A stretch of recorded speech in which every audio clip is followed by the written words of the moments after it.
Vamos mejor a Colombia, en donde lamentablemente también se están viviendo días de tensión y polarización a cuenta del proceso judicial contra el expresidente Álvaro Uribe.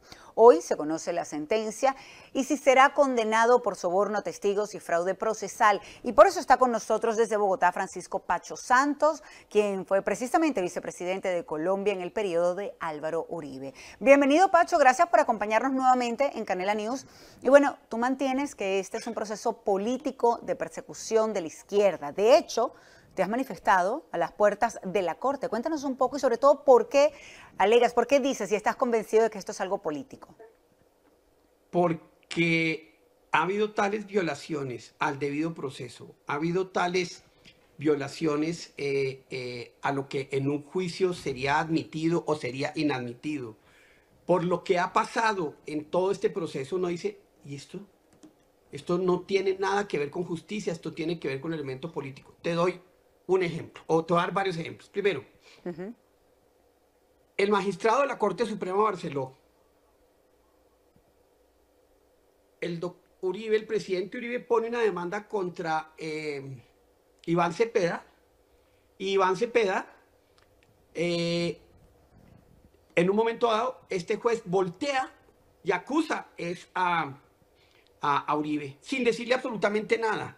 Desecha una cosa y lo transforma en una acusación y uno dice, un minutico, ¿qué pasó acá?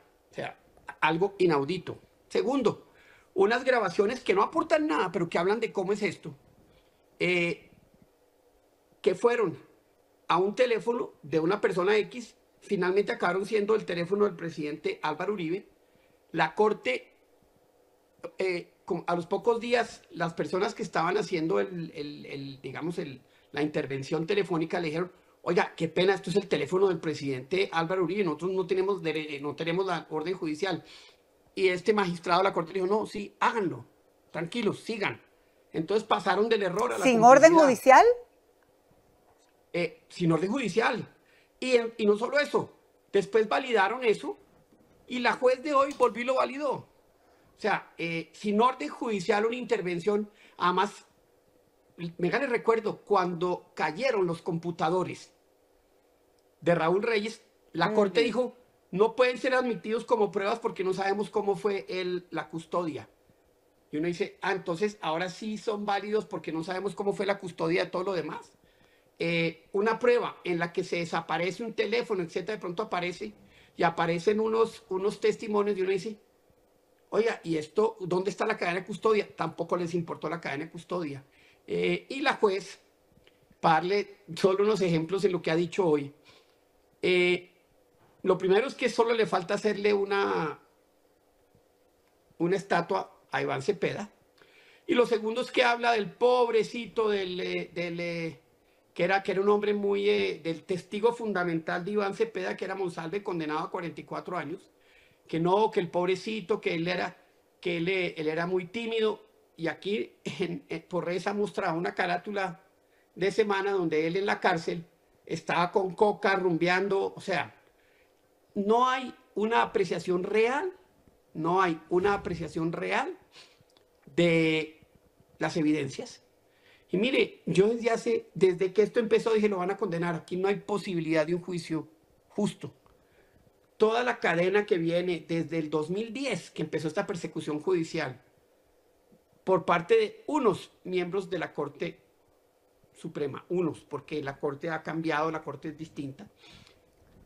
Por una parte, algo que se llamaba el cartel de la toga, que eran los miembros de la Corte que compraban y vendían procesos y vendían fallos.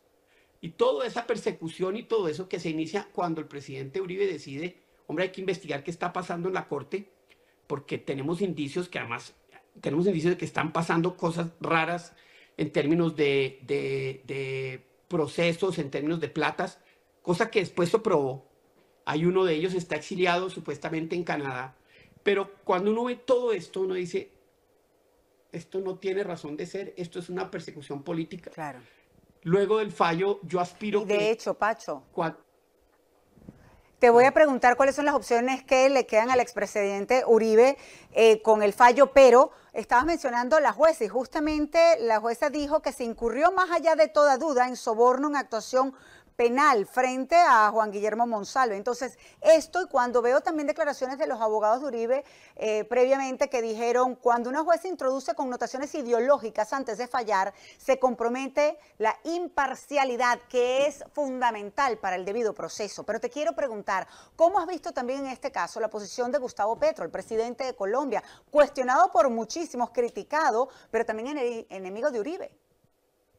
Mire, él ha dicho que es que no ha intervenido y el presidente Uribe ayer, creo que hizo más de 14 veces ha intervenido en el proceso. O sea, esto no tiene nada distinto a una persecución política. Esto no tiene nada distinto a un proceso político, en un proceso jurídico. Mira, a mí solo me tocó escuchar los primeros 5 minutos de la juez para saber para dónde iba el fallo. Entonces, pues aquí no hubo apreciación de pruebas, aquí no hay absolutamente nada de imparcialidad. ¿Qué tiene que hacer? Ahorita viene una apelación y esa apelación va a ser ante un tribunal, el Tribunal Superior de Bogotá, que la verdad es mucho mejor que la juez, o sea, es mucho más independiente. La juez no es nada independiente, la juez tiene digamos, una trayectoria que limita su capacidad de ser independiente. Creo que la lectura de lo que hizo muestra que no es independiente, muestra que no tiene de ninguna manera una capacidad de ver con imparcialidad las pruebas y las evidencias. Solo admitió absolutamente todo lo que puso la fiscalía y se supone que el juez es entre dos partes, pero no, entonces, aquí no, aquí Pacho, asumió el... La siguiente etapa sería ir a esa corte de apelaciones, entonces, por parte del expresidente Uribe. El Tribunal Superior y después le queda atentos, entonces. La Corte Suprema, y después tiene un elemento más que es la sala de casación o la casación en la Corte Suprema. Le quedan esos dos pasos. Obviamente va a asumir, pero pues veremos mucho más, veremos mucho más de este caso. Pacho, se me termina el tiempo, pero te voy a invitar para que nos acompañes nuevamente porque, pues, por supuesto, esto es algo a lo que le tenemos que hacer seguimiento. Gracias por acompañarnos. Francisco Pacho Santos, ex vicepresidente de Colombia. Como siempre, un gusto.